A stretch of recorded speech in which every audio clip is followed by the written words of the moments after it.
बिस्मिल्लाहिर्रहमानिर्रहीम।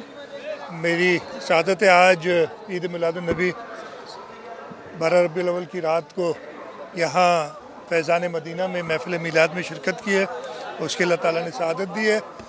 मेरी तरफ़ से हुकूमत सिंध की तरफ़ से सब अहलियान वतन और बल्कि आलम मुस्लिमीन को ईद मिलादुन्नबी की मुबारक।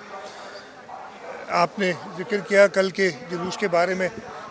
इंशाअल्लाह ताला हस्ब मामूल 12 रबीउल अव्वल के जुलूस निकलेगा और उसके लिए जो भी सिक्योरिटी इंतज़ामात हैं, ख़ास तौर पे आपको पता है कि पिछले दिनों आजकल वैसे ही सूरत हाल मुल्क की जो है सिक्योरिटी हवाले से थोड़ी इश्यूज़ हैं, लेकिन उसके बावजूद हमने पूरा इंतज़ाम किया है कि जुलूस पुरअमन तरीके से और हिफाजत से, वैसे तो हिफाजत करने वाले रब ताला अल्लाह की ज़ात है, इंशाअल्लाह ताला वो जुलूस जो है वो खुशअस्लूबी से अपना सफ़र तय करेगा। अच्छा सर, कल सिग्नल्स बंद रहेंगे या ऑन रहेंगे?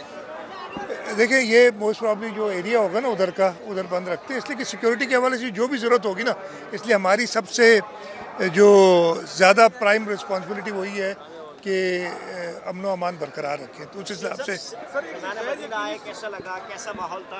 मैं फैज़ान मदीना पहले भी आया हूँ, आज फिर अल्लाह ताला ने शहादत दी, इधर आने का नसीब हुआ है।